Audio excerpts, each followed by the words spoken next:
Hello and welcome to the CyberSecurED Podcast with your host, Claudiu Popa. In the background, we have Stephen Hurley from VoiceEd Radio, and we have a special guest for you today, Ann Cavoukian. She is the originator of Privacy by Design, the gold standard in data protection. Ann Cavoukian, as many of you will remember, was a 3-term privacy commissioner in Ontario, and thanks to her, the Privacy by Design and so many other programs have seen the light under her leadership. One thing that I remember from Privacy by Design way back when is that it could be applied to so many different sectors, and one of those sectors is privacy in public education or in education in general. So with that, welcome, Ann. How are you? Many thanks, Claudiu. Pleasure to be here. Excellent.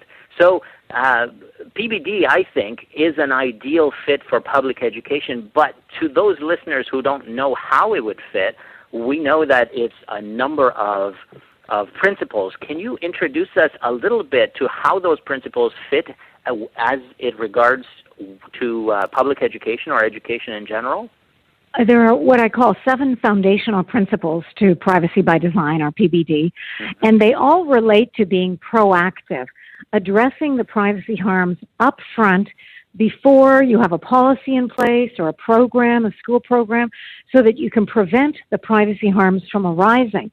And one of the key aspects of Privacy by Design is called privacy as the default setting. And what that means is you don't expect people, students, teachers to have to ask for privacy and search through the terms of reference and through all the legalese in the privacy policy to find the opt-out box that says, do not use my information for any purpose other than the primary purpose intended. No, we don't expect people to do that. Privacy as the default setting means we give you privacy automatically. It's the default. It's embedded into the program. You don't have to ask for it. We give it to you automatically. That makes it a win-win. Yes. Fantastic. Now, since you left office a few years ago, you've been really busy. But as I recall, when you were in office, you and I did a couple of webcasts and various videos on something that you called Stop Bullying by Design. Do you remember that? Yes. Well, it's like everything. You don't wait for the harms to arise. You don't wait for the bullying to take place and then try to fix it and offer some remedy. You try to prevent the bullying by design up front proactively by introducing measures that will lead, hopefully, to the demise of bullying and lead to better behavior among students and others in the public school system. So I'm glad you mentioned that, Claudiu. It's been a while since I thought about Stop Bullying by Design, but nothing could be more important. No one wants to be bullied. You want to prevent that activity up front proactively. And from my perspective, that program was one of the catalysts to the creation of our Cybersafety Foundation. And in fact, we started with something that you and I collaborated on, which was called CBD, Cybersafety by Design. And I think I still have the domain name. And as a result of those early initiatives, we now put on dozens of exciting events every year. Hundreds of students and parents go through the program each year. So wonderful. It's really amazing. And all of that was because you created these foundational principles. Oh, you're so kind. Well, you think about cyber security, cyber safety. It goes hand in hand with privacy. I always tell people, sometimes people think of it in a zero-sum manner. It's like security versus privacy. We have to have one or the other, win-lose. That's nonsense. You have to have both. You need positive sum solutions where you have multiple positive gains in cyber safety, cyber security, and privacy all together, not one versus the other. but one and the other. I always talk about get rid of the versus. You don't want a zero-sum mindset. You want multiple positive gains, and we can have that by embedding them proactively into the design of our operation. And so I totally get what you're saying, but to a lot of school boards, to technology innovators, all of that seems like work. And we don't so much hear about, bullying anymore, but we do hear about the risks associated with privacy. We do hear about the fact that students and children are being monetized. There's over-collection and over-sharing. What do you see as being some of the threats that families face online? Because some of these suspected privacy violations are done by private sector organizations and or public sector school boards. So what's the answer? I really oppose all of the information that is now being routinely collected on students in our public education system. And it's always under the guise of protecting the students, keeping them safe. But long term, they're being used to track students over time, and this can continue well beyond the public school system. And if they continue into university or continue afterwards, you don't have to have information tracking students. I reject the proposition that this is all for their security. Of course, we have to keep them safe and secure, but that doesn't mean you have to track all of their activities, ad infinitum. I totally reject that. Now, last year there was a Ministry of Education, or the Auditor General, I want to say, they had a survey or a report or an audit which illustrated the fact that many school boards are ill-prepared to calculate the risk and to anticipate the risk and to essentially protect students from some of the collection, use, disposal failures that we're seeing in all sectors. Aside from pointing to the fact that FIPA and MFIPA are not legislation or are not laws that are correctly positioned to protect students and families from over-collection and over-sharing, what's the answer when the law does not seem to be in support of just basic things like informed consent or meaningful consent? Yes. Unfortunately, our laws, FIPA and MFIPA, they're old as the hills. These were enacted in the late 90s. They should have been upgraded many times over, and they're really due for a facelift. So unfortunately, they're not going to help us.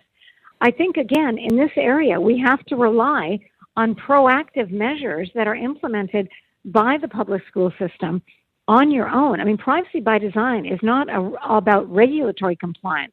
It's all about being proactive and implementing measures that should be implemented to prevent the harms from arising. So school boards and public school systems should take this upon themselves to do upfront. You don't have to rely on a regulatory structure of laws, etc. Put in processes, procedures that make sense to protect students and protect their privacy and their data. You can't have a system that tracks everything and offers no protection. I think for the most part, and in my personal experience, it takes a lot of enforcement to have that happen. And I think most organizations would agree that these are all good things to have, what I call privacy ethics in place. Yes. You know what the right answer is. We know what the right answer is. Yes. So just go ahead and do it. And they say, well, no, it's not that easy. They say, well, this is a much cheaper tool because it's cloud-based. This is, there's all kinds of incentives. We get access to so much more information about our students and allows us to better understand behaviors and so on. And so when the incentives are so strong to go with the privacy invasive solution and there's no legal enforcement, does a lot of that enforcement fall upon the Office of the Privacy Commissioner, or is that office powerless in light of the fact that the legislation is so old? I think the latter. They're not in a position to do anything, to go into the schools and start rearranging everything when the law is so old and it basically doesn't extend into that area. I put this on the schools, the public school systems. They should step up and do the right thing. Excuse me. They should be there proactively introducing these measures to protect their students from having their information tracked forever. I mean, just because these companies offer these techniques and tools to the schools doesn't mean that the schools should just automatically adopt them and not be concerned about the students' privacy. This information could be used for purposes that were never intended and can come back to, really haunt students down the road. So I would urge the schools to step up, do the right thing, and proactively protect these students, both in terms of safety and privacy. That's excellent advice. And it sounds like this is an industry-wide movement. Apparently, Kaspersky and the Ponemon Institute, IBM have illustrated the fact that children's data and student data, as young as actually 4 years old, is now becoming extremely valuable to organizations that have already tapped the resources of adult identities. So all they need to do is collect information about kids that will eventually become adults. And this will follow the children for ad nauseum, forever. Yeah. Forever. That is completely unacceptable. Exactly. So it's a generational impact. And if schools themselves are dependent on school boards to enforce this, are they not a little bit torn because the school boards are essentially joining forces with vendors, whereas schools have to answer to the policies that are pushed down to them by school boards? Is there more of a role to play by parents? Of course, because it can't be at the expense of the students. Just because the school boards have these pressures upon them and are being influenced enormously, but it can't be at the expense of the students. So involving parents is an excellent idea, but also asking the schools to step up and not just be a pawn of the school boards or whoever run these things. They have to step up and protect the children, both in terms of safety and privacy, because otherwise this will follow them forever, and that can't be acceptable to anyone. Well, this is extremely helpful because I've had numerous touch points with not just parents but teachers as well who are concerned about the increasing amount of technology in their classrooms, and in fact, it's very difficult for parents to even know what's in the classroom. They sometimes visit once every 6 months, and they say, "What's that on the table?" "Oh, well, that's an internet-connected gizmo that's collecting information and learning about children as they're doing their work, and then we take pictures and we upload them to the cloud, whatever that is."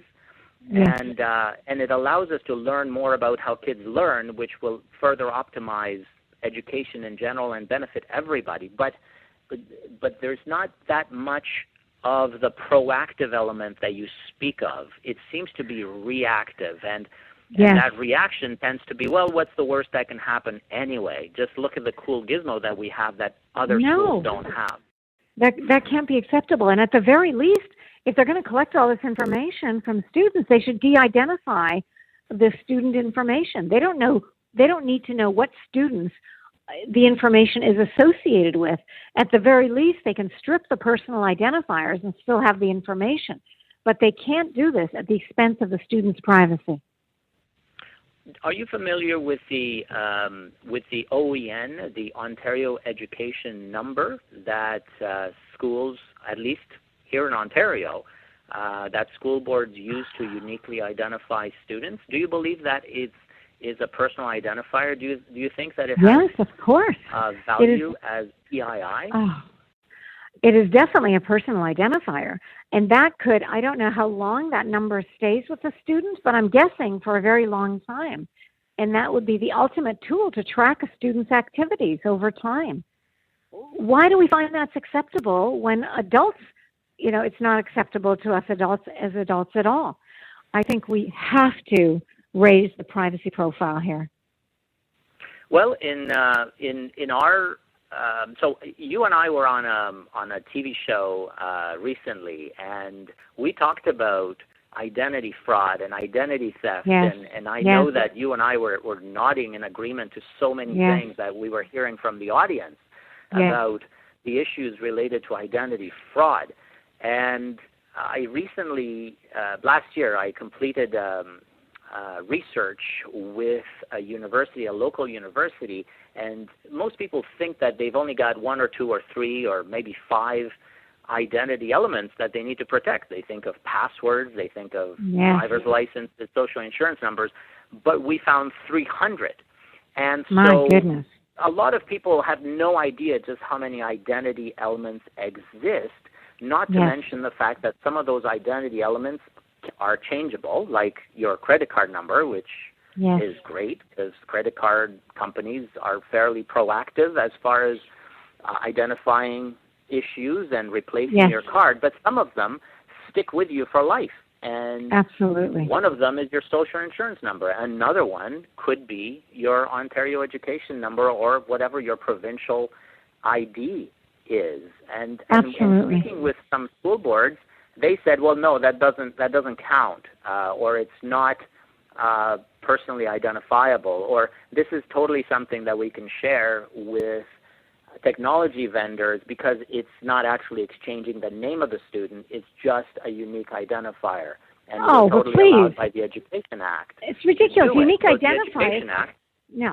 Unique identifiers are associated with identifiable individuals. It's absurd that they would say it's not identifiable. Of course it is. We have so much work to do. Would you say that the Education Act is also in need of maybe some reform along with FIPA and MFIPA? Absolutely. If that is the takeaway that teachers have, that somehow this number isn't identifiable in terms of linking to actual students, they're crazy. I mean, with due respect, of course it can link back. I don't think they deny the fact that it links back. What they seem to believe is that this is just a way to protect students by not using their names. And in so doing, well, there you go. We have some way of sharing uniquely identifiable information with companies, with partners, with third parties, without passing along the student's personal name. So is that an acceptable trade-off? It's not acceptable to me. I don't believe in trade-offs, as you know, either or, win-lose. We have to find systems that both protect the information and provide the data utility that the teachers are seeking. So we can do better than this. Absolutely. So as a last question for you, Ann, you've been tremendously generous with your time today. Thank you very much. Thank you.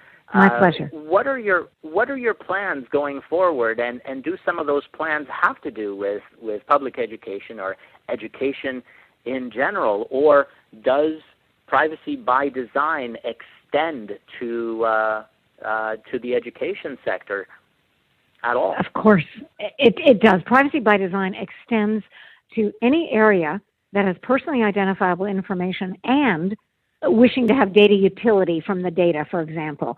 It's all about privacy and data utility, not one versus the other. So the public education system can benefit from this as much as any other area, and I would be happy to help them. Fantastic. Thank you very much for your time. Oh, my pleasure, Claudiu. I'm glad that especially in Europe, as well as here, we've recognized PBD as the global or as the gold standard, and that these simple principles are still fundamentally applicable in so many sectors. So thank you very much for that. My pleasure, Claudiu, always. Thank you. And with that, we're going to wrap up. Thank you very much to Stephen Hurley, our facilitator, our silent partner in the background, for doing all that work to record and clean up our podcast. Thank you very much for taking part in CyberSecurED, and we'll see you next week for another exciting episode.